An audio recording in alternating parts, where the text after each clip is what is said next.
Bienvenue dans cette nouvelle vidéo où nous allons parler du dollar. Pourquoi du dollar? Tout simplement parce qu'il s'est passé beaucoup de choses. Alors je vous renvoie à la première vidéo que j'avais faite le 9 juin dernier, d'accord? Je vais la mettre dans les commentaires, comme ça vous allez pouvoir la regarder, où je vous avais expliqué comment Powell allait commencer à redonner confiance aux opérateurs de marché. Pas manqué, on ira voir graphiquement, il a vraiment réussi à redonner confiance, et ça durant tout l'été. Puis maintenant, on va dire que la Fed a trouvé finalement sa ligne directrice pendant les 6 prochains mois, jusqu'à à peu près mi-2022. C'est ce que je vous avais dit dans la première vidéo, on est passé d'un système d'injection, 120 milliards de dollars par mois, à une diminution. Ce que je vous avais dit, à mon avis, le tapering ne sera pas annoncé directement. C'est-à-dire le fait de revendre des obligations comme ça, de façon agressive. On ne passe pas de 120 milliards à justement redonner à reprendre ce qu'on venait de donner, comme vous voulez. Ça me paraissait être un petit peu bizarre. Et c'est ce qui se passe. Powell a annoncé finalement la semaine dernière une réduction de ses injections. Le chiffre, assez simple. On voit ici, on est sur les échos, le chiffre c'est les achats mensuels, donc tous les mois, de bons du trésor seront réduits de 10 milliards et des MBS de 5 milliards. Ça veut dire que finalement on va réduire les injections de 15 milliards par mois. On part de 120 milliards et puis on va commencer 105 milliards, 90 milliards, etc., etc. Ça nous laisse quand même pas mal de temps avant justement qu'on prenne des nouvelles décisions sur le dollar, mais en tout cas cette annonce va redonner de la force au dollar. Je vous propose de faire une mise à jour pour voir si justement oui ou non il faut continuer à acheter du dollar et on répondra à la question comment, une sorte de mise à jour de la première vidéo que je vous avais faite. Nous voici graphiquement justement sur le dollar index. Je vous avais donné l'information le 7 juin. Regardez, inévitablement, oui, je ne me suis pas trompé, Powell a réussi à redonner confiance au dollar, d'accord? La seule truc qui me paraît un petit peu bizarre par rapport à la paire euro-USD, c'est que vu que les injections continuent, je ne pensais pas que la confiance des opérateurs allait redonner autant de force, aussi vite au dollar, c'est-à-dire en 4 mois. Franchement, félicitations à lui parce que durant tout l'été, il a réussi à regarder un dollar au-dessus de 92 et avec cette annonce finalement cette semaine des réductions d'injection, forcément ça ne fait que profiter au dollar et même aux indices comme quoi, bonne nouvelle ou mauvaise nouvelle, tout va bien. Donc je vous avais donné ça, je vous avais dit que par contre, une fois arrivé sur les 94-95, on allait aviser. Pourquoi? Je vous remets ici en données mensuelles.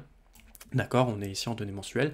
Donc effectivement, depuis 2015, on voit qu'il y a des hauts qui se situent finalement entre 100 et 104. Alors attention, hein, si on continue en données mensuelles à un petit peu étaler notre courbe, on voit que c'est pas du tout le plus haut sur le dollar. Dans les années 2000, on a eu des gros hausses du dollar vers 120 par rapport à mon indice. Et puis, je vais m'arrêter là, mais en 85, il était déjà à 130. Alors forcément, depuis, il n'a fait que diluer parce que, en fait, on est passé dans une situation de marché où on joue énormément sur justement tout ce qui est injection depuis les crises, en fait, hein, d'accord, depuis 2008, même les crises avant, on n'arrête pas d'injecter, de faire marcher la planche à billets. Donc forcément, ça réduit toutes les monnaies. Mais par rapport aux autres monnaies, vu que tout le monde joue à ce jeu, le dollar continue à quand même tirer son épingle du jeu et à rester dans un phénomène plutôt haussier.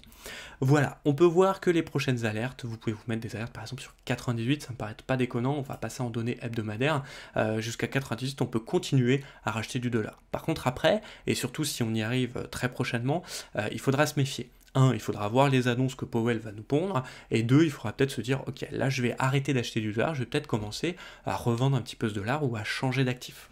La question qui m'est posée et à laquelle j'avais répondu, c'est comment acheter du dollar? La première, c'est à travers finalement l'indice en lui-même, le dollar index. Si vous avez la chance d'être sur un broker qui vous permet justement de le trader. Si vous n'avez pas cette chance, il y a aussi la paire euro-USD. Gros défaut de ça, c'est que sur le moyen terme ou sur le long terme, vous avez des swaps, des frais, d'accord, de détention de ligne d'une semaine à l'autre, d'une journée à l'autre, qui peuvent vous coûter cher, on va dire, sur plusieurs semaines. Ça dépend bien sûr de votre capital, faites très attention à ça, parce que vous pouvez vous retrouver être vendeur sur la paire euro-USD et donc d'être acheteur de dollars. Le problème, c'est que si vous faites ça, il y aura peut-être des frais, donc tout ce que vous allez gagner, ou en tout cas une partie de ce que vous allez gagner, va être grignoté. Vous pouvez aussi, par exemple, décider de partir sur des banques en ligne étrangère qui vous propose de changer des devises et d'être en dollars. C'est le cas de eToro. eToro est une plateforme qui est en dollars. Elle est peut-être vivement critiquée, en tout cas moi je trouve qu'elle marche très bien seulement sur les actions en achat et sans levier. Elle fonctionne très très bien parce qu'il n'y a pas de frais. Moi j'utilise pour ça, et donc finalement le fonds monétaire que j'ai est en dollars. Donc je n'ai même pas besoin de me dire d'acheter ou vendre du dollar, j'ai du dollar de détention chez eToro. Tant qu'on continue de parler des banques, forcément, il y a aussi Revolut par exemple, les néobanques. Ces fameuses banques permettent souvent de faire justement des transferts de devises, et Revolut vous permet de faire des transferts à hauteur de 1000 dollars par mois, ce qui est largement suffisant pour des portefeuilles, on va dire, inférieurs à 100 000 euros, pour justement continuer à acheter du dollar de façon, on va dire, toutes les semaines, tous les mois, pour viser ces fameux 98. La dernière option que je vous avais donnée, c'était l'or. Et je maintiens que l'or est très souvent sur le marché de l'échange coté finalement en dollars. Donc acheter de l'or revient pratiquement à acheter du dollar. Pour ça, vous pouvez acheter de l'or sur les paires justement XAU USD. En collatéral, vous avez l'argent XAG, XAG USD, même si ça reste qu'un collatéral et qu'il a ses propres finalement fondamentaux.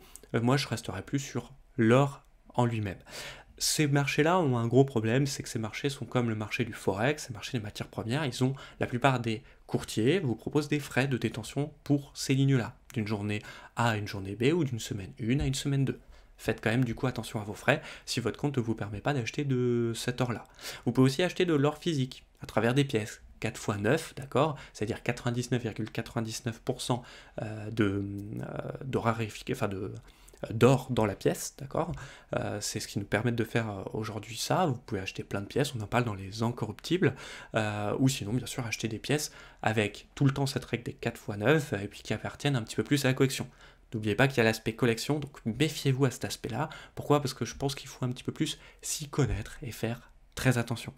Vous avez vu, je vous ai donné un éventail de possibilités, c'est juste pour vous dire que oui, fondamentalement parlant, je vous renvoie à la première vidéo, mais en tout cas ce qui est en train de se passer, l'annonce de Powell sur ces finalement diminutions d'injection sont très importantes.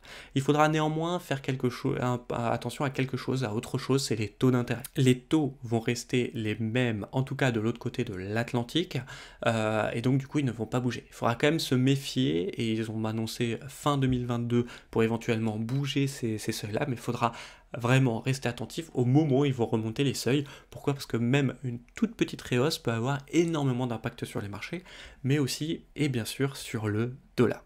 Je vous remercie de votre attention, n'hésitez pas à liker, n'hésitez pas à vous abonner, on essaie de viser les 1000 sur cette chaîne d'ici fin d'année, et ça sera grâce à vous, parce que justement vous allez cliquer là-dessus et nous faire plaisir, nous remercier pour toutes ces vidéos qu'on vous fait quotidiennement. Je vous remercie de votre attention, on se retrouve très rapidement pour une nouvelle vidéo, prenez soin de vous et de votre capital. Allez, ciao.